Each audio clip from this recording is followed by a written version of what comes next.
nossa Bíblia, lá no Antigo Testamento, no livro de Ageu, capítulo 1, versículo 12 até 14. Ageu, capítulo 1, verso 12 a 14. E depois vamos ler o capítulo 2 do mesmo livro, no verso 9. Em referência à palavra do Senhor, podemos colocar em pé. Ageu, capítulo 1, versículo 12 a 14. Se ainda não encontrou, nós esperamos por ti, para podermos caminharmos juntos na leitura. Ageu, capítulo 1, versículo 12 a 14 e capítulo 2, versículo 9. Estamos juntos? Amém? Amém. Ok. Assim diz a palavra do Senhor, na versão que eu tenho comigo aqui.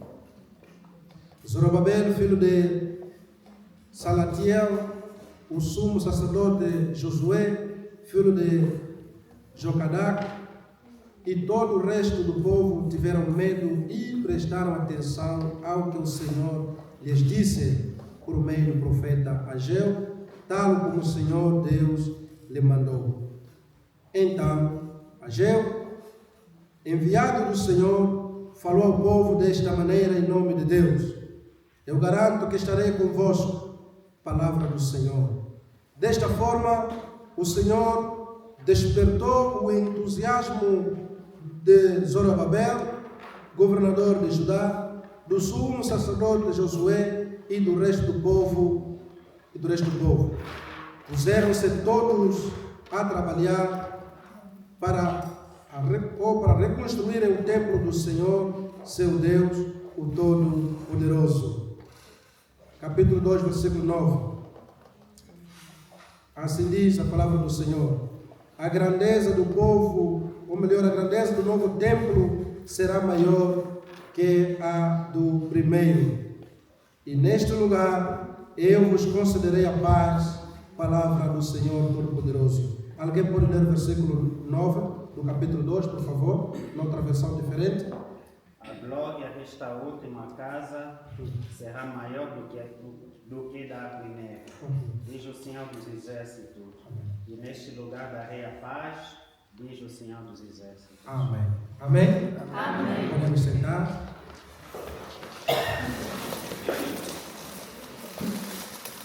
Oremos ao Senhor.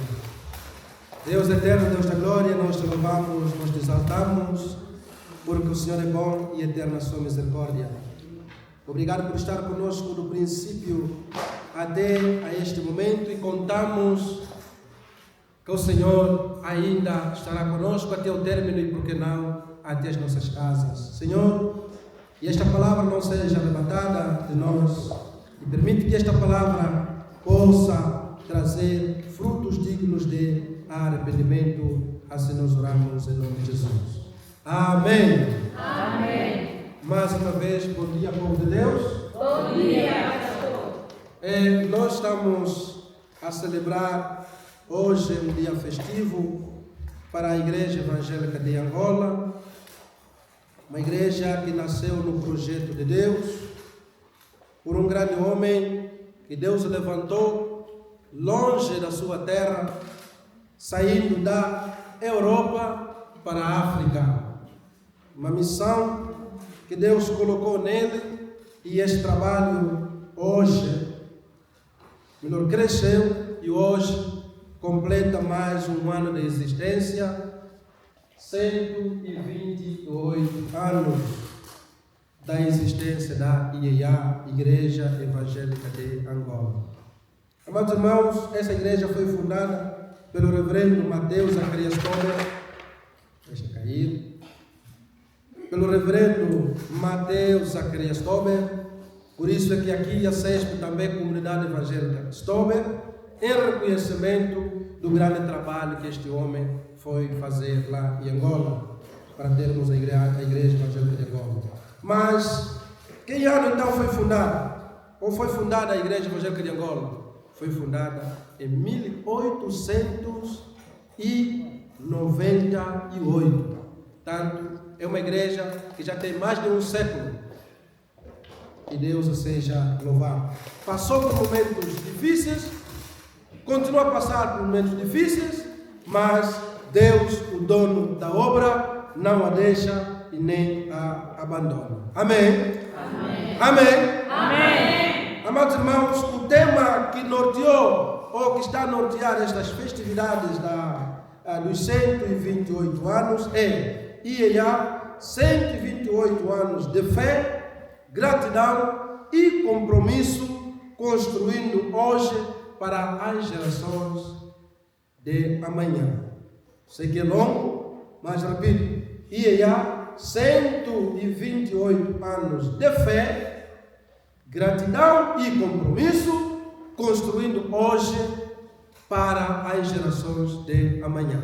Repita comigo. IEA, 128 anos, 128 anos de fé, gratidão e compromisso, construindo hoje para as gerações de amanhã. Hoje para as gerações de amanhã. Amados irmãos, no texto que nós acabamos de ler, nós estamos diante de um texto que centra-se a um povo estático. Por quê?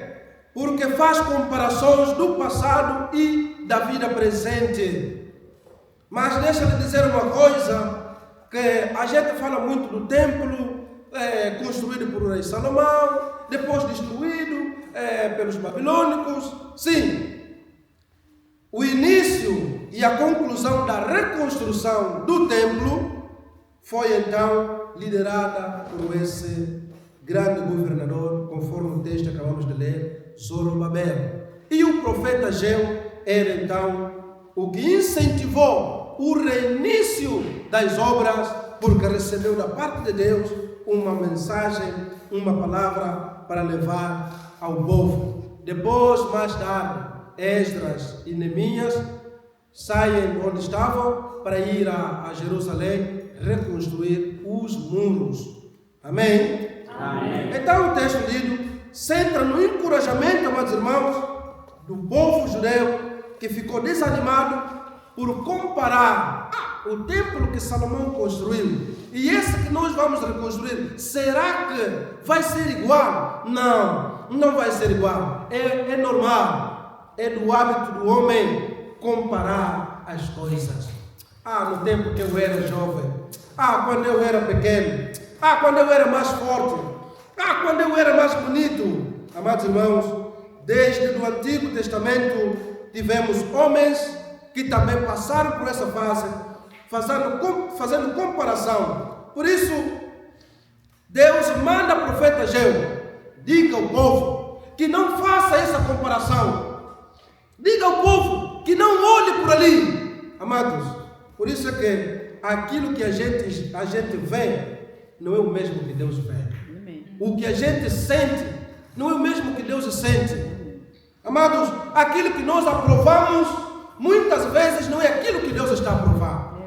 Quer dizer, para o povo, por mais que a gente construa mais um outro templo, reconstrua o templo de Salomão, não vai ser igual. Aquele templo que Salomão construiu, do jeito que construiu, com aquele material todo de ouro, prata e tudo mais, não vai ser igual. Deus está mandando dizer, no versículo 9, por favor, volta a sua leitura, no versículo 9, conforme ali lemos, olha a mensagem de Deus, a resposta de Deus, diga lá, por favor.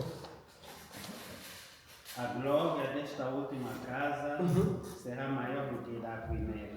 Amém. Diz o Senhor dos Exércitos, e neste lugar darei a paz, diz o Senhor dos Exércitos. Amém. Olha, se vocês estão preocupados em comparar o templo de Salomão, não se preocupem que a glória desta nova casa que vão reconstruir será maior. Aleluia.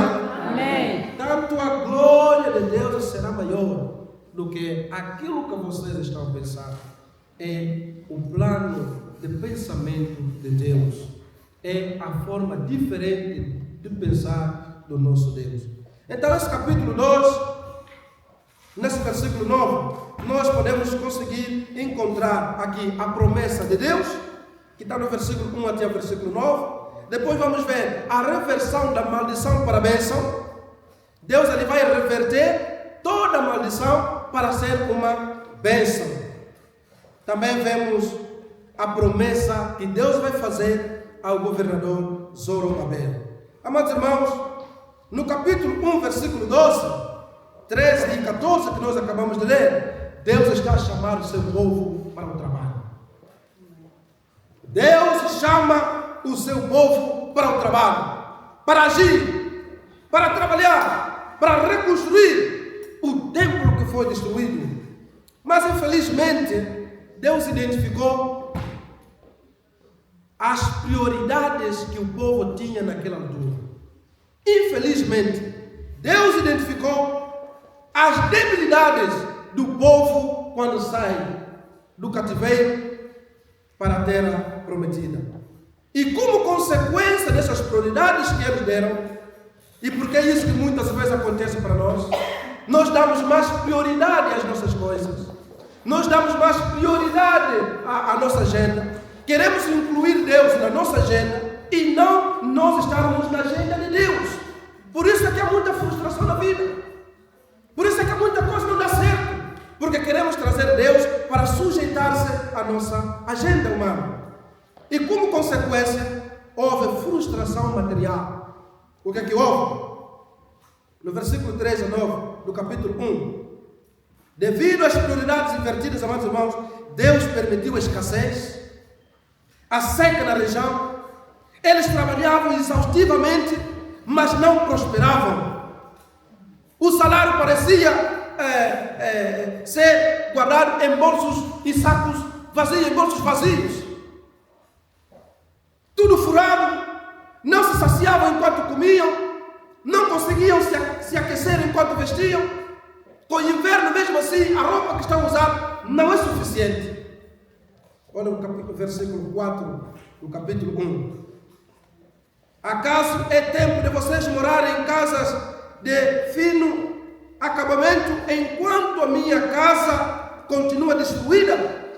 Agora se diz o Senhor dos Exércitos: vejam aonde os seus caminhos levaram. Vocês têm plantado muito e colhido pouco. Nós plantamos bastante, mas colhemos pouco. Trabalhamos muito, mas recebemos pouco. Vocês comem, mas não se fartam, não se saciam. Bebem, mas não se satisfazem. Vestem-se, mas não conseguem se aquecer. Aquele que recebe o salário, recebe-o para colocá-lo numa bolsa furada. Assim diz o Senhor dos Exércitos: vejam para onde os seus caminhos os levaram. Vinde ao monte para trazer madeira. Construam o templo para que eu me alegre e nele seja glorificado, diz o Senhor. Então era um povo que estava totalmente focado nas suas prioridades. Construir suas casas de luxo, viver nas suas casas de luxo, cada um atrás dos seus interesses. Enquanto a casa de Deus estava ali em ruína, abandonada aos escombros, havia um pequeno discernimento e confusão no discernimento.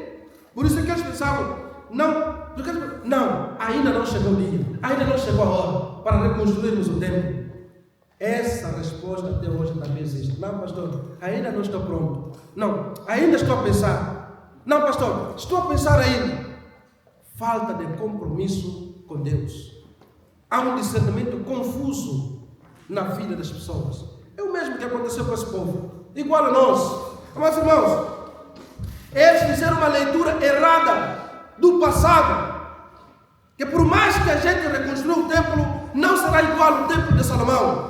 Uma reflexão totalmente errada. E espiritualmente estavam paralisados. Quantos paralisados nós temos na igreja de Cristo? Quantos paralisados espirituais nós temos na igreja evangélica de Angola, mesmo até os 128 anos de existência? Amados irmãos, mesmo assim, apesar de Deus ter identificado as fraquezas deles, ter identificado as suas prioridades, porque para eles era construir suas casas, cada um na sua vida, fazer a sua vida, formar a sua família, cuidar da sua família. Deus chama-os para reconstruir o templo. Deus chama-os para reconstruir o templo. E olhem, eles são chamados a trabalhar com as grandes 3 dificuldades que eles tinham. E a primeira dificuldade era a pobreza extrema daquele povo. Então, se há escassez, se há ruína, se não há chuva, não há nada, Deus fechou as fontes todas. Mesmo assim, Deus está a chamar para poder trabalhar. Deus está a chamá-los para poderem fazer o trabalho dele. Então, eles enfrentam uma pobreza extrema, oposição dos samaritanos, porque o povo de Israel depois ficou dividido. 10 tribos vão para um lado e 2 tribos vão para o outro lado. E essas 2 tribos que estão agora aqui a enfrentar, que estão em Jerusalém, para reconstruir o templo. Mas só com seus irmãos outros, que estão lá, os samaritanos, não querem que essas tribos construam ou reconstruam o templo. E vão fazer uma luta muito grande, uma disputa muito grande. E essa é a segunda dificuldade que eles vão encontrar. E a segunda dificuldade, a terceira dificuldade, é o próprio decreto do rei. Um rei que foi influenciado pelos samaritanos para impedir